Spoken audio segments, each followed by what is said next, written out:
Welcome, everyone. Ready to dive in. Today, we're exploring the OceanGate Titan submersible tragedy. We'll unpack the events, the science, and the decisions, all the things that led to this disaster. You might know the basics, but we're going deeper. We're searching for those aha moments, those insights that make you rethink everything you thought you knew. What's really fascinating about this story is it goes beyond just a technical malfunction. It's about human ambition, risk, that very thin line between innovation and safety. It's kind of like the Titanic, isn't it? We all know it hit the iceberg, but the real story, the one that keeps you up at night, is all about the decisions, the circumstances that caused it.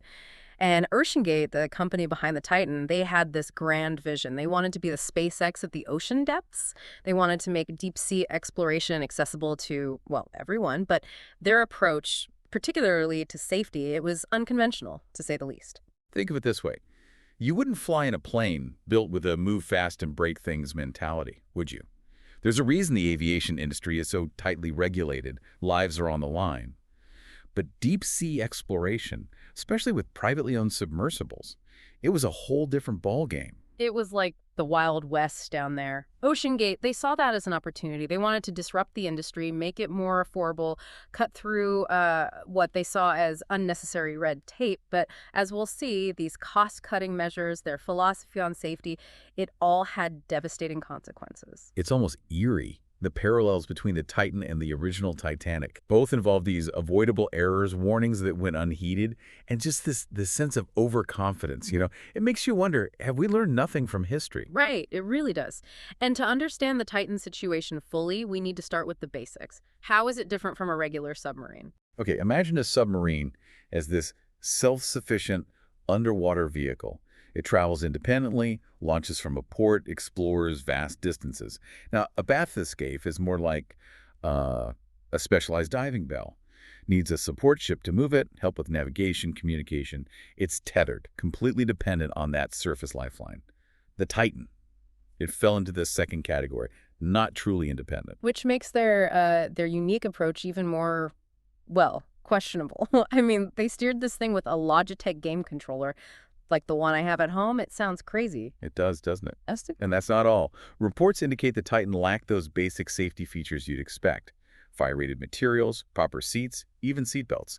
And there were concerns about using Starlink for communication, a system meant for something completely different. So are we saying the Titan was basically a bunch of unconventional components and choices all cobbled together? Exactly. It makes you ask, how far can you push innovation before it becomes reckless, especially when lives are at stake? And that brings us to another crucial piece of the puzzle, the material used for the Titan's hull. Carbon fiber. Famous for its strength, its lightweight nature, but carbon fiber is pretty unusual for deep-sea submersibles. You're right. Carbon fiber, it's great for aircraft where weight matters. Mhm. But deep underwater, under that immense pressure, it can fatigue, crack over time, especially with repeated dives. So even if it starts strong, each dive weakens it a little, making it more likely to fail under that extreme pressure. Exactly. Think of it like bending a paperclip back and forth. It seems fine at first, but eventually, snap. Now imagine that with a submersible hull. That's a recipe for disaster. And it's not like they weren't warned, right? A consultant, Rob McCallum, he raised serious concerns about the design, the lack of proper testing. He even compared it to a kamikaze mission. And the alarming thing is, OceanGate CEO, Stockton Rush, he seemingly dismissed those warnings. He believed that traditional safety standards were holding back progress, that his vision justified the risks. A classic case of ambition unchecked, leading to a disregard for safety and established protocols. And it brings up that fundamental question. How do we balance progress with protecting human life, especially when exploring such unforgiving environments like the deep ocean? It's like a Greek tragedy, isn't it? This clash between human ambition and the unyielding power of nature. And as we get into that final dive, that tension, it just gets more, well, more intense. It really does. The Titan, with its 5 passengers, they began their descent to the Titanic wreck site, almost 4,000 meters deep. To put that into perspective, that's 10 times deeper than what most military submarines are designed for. Wow. That's incredibly deep. Can't even imagine the pressure at those depths. It's like, imagine the weight of 400 elephants pressing down on every square inch of the submersible. Okay, yeah, that's a pretty vivid image. I think I'd be a little claustrophobic down there. So what happened during that final dive? Well, at first, everything seemed to be going smoothly. The Titan was sending regular text messages back to the surface support ship, but about an hour and 45 minutes in, communication just stopped. And that's when things got really serious, right? They had a limited oxygen supply. Right. A huge search and rescue operation was launched. Aircraft, ships, they were all searching the area. Sonar buoys were deployed, trying to pick up any sign of the Titan. It was a race against time, really. A desperate attempt to find them before their oxygen ran out. It must have been agonizing for everyone involved, knowing that 5 lives were at stake. It was, and sadly, a few days into the search, they found debris near the Titanic wreck site. Evidence pointed to a catastrophic implosion. The pressure of the deep ocean, it just crushed the Titan inwards. Probably happened in like a fraction of a second. So not an explosion outwards, but an implosion inwards.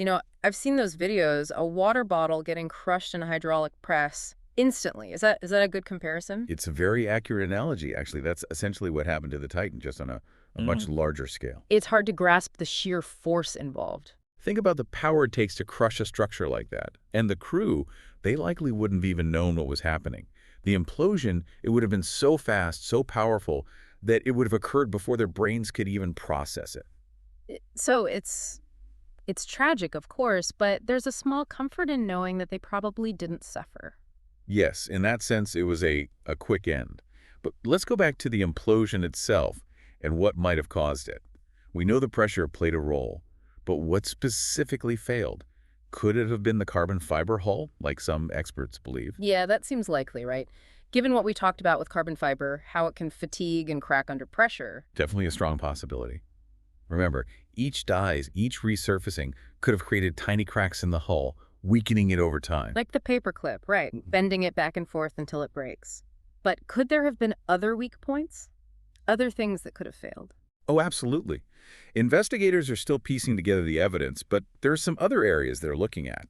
For example, the connection between the carbon fiber hull and the titanium end caps. Those two materials, they expand and contract at different rates under pressure, and that could have created stress points over time. So those stress points, they could have become weak spots, making the implosion more likely. Precisely. And then there's the viewing port. It was reportedly designed for much shallower depths than the Titan was diving to. So multiple potential vulnerabilities, and any one of them could have been the trigger. That's the reality of deep-sea exploration.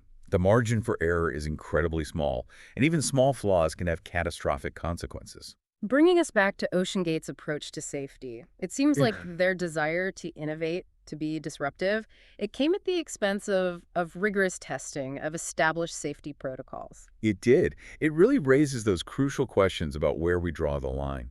When does innovation become reckless, especially when we're talking about human lives? There are no easy answers, that's for sure. But one thing's clear. The Titan tragedy, it's starting a much-needed conversation about the future of deep-sea exploration, about how to find that balance. Absolutely. It's been a wake-up call for the entire industry. So what happens now? What can we learn from this? What can we do to prevent something like this from happening again? It's been, well, a lot to process, hasn't it?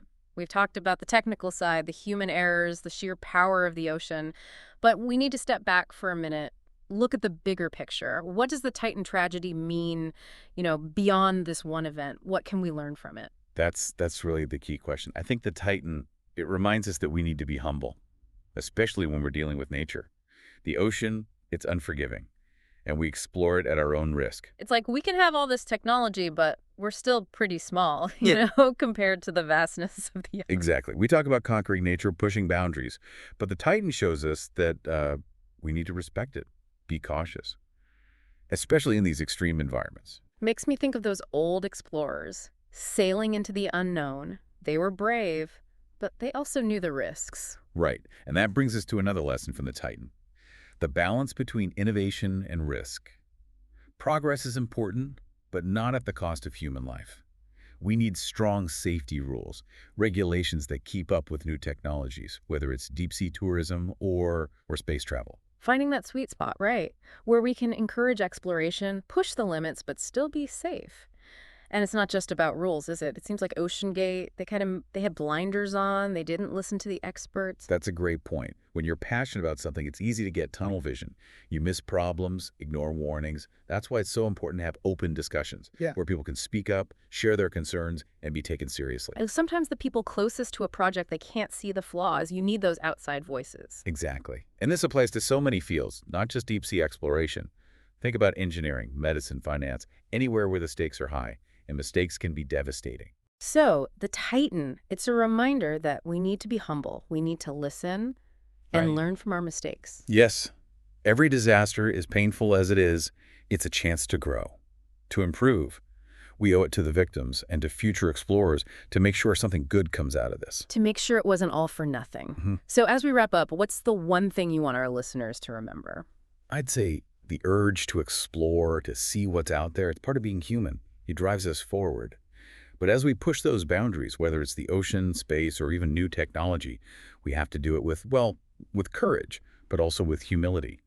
We need to know our limits, respect the power of nature, and above all, protect human life. Well said. And to everyone listening, keep exploring, keep asking questions, keep learning, but remember what we talked about today. Be ambitious, but be careful. Listen to different perspectives, and always, always put safety first. Thanks for joining us on this deep dive.